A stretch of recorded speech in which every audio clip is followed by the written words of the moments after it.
மாப்பிள்ள கூப்பிடுறாரு. மாப்பிள்ள. மாமா எங்க இருக்கீங்க மாமா?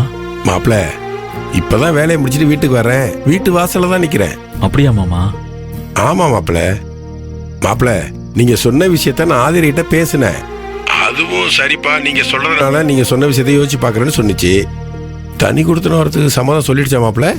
ஆமா ஆமா.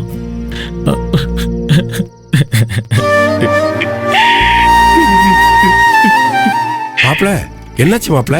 மாமா மாமா. மாப்பிள்ள, அழுவுறீங்களா?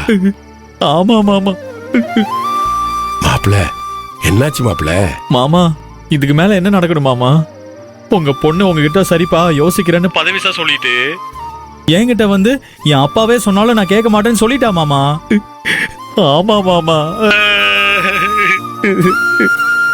மாப்பிள்ள, நீங்க நெசமாதான் சொல்றீங்களா மாப்பிள்ள? உங்க மேல சத்தியமா மாமா?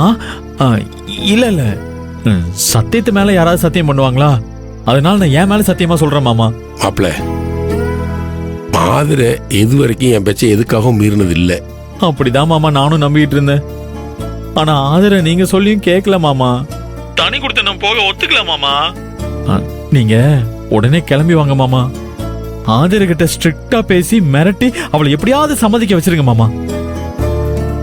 வாங்க மாமா. மாப்பிள்ள மாப்பிள்ள மாப்பிள்ள, அழுவாதீங்க மாப்பிள்ள, அழுவாதீங்க. என் பொண்ணு இது வரைக்கும் என் பேச்ச கேட்காம இருந்ததே இல்ல. இந்த விஷயத்துல என் பேச்ச கேட்கலன்னா ஆதரவு எடுத்திருக்கிற முடிவு சரியாதான் இருக்குன்னு எனக்கு தோணுது மாப்பிள்ள.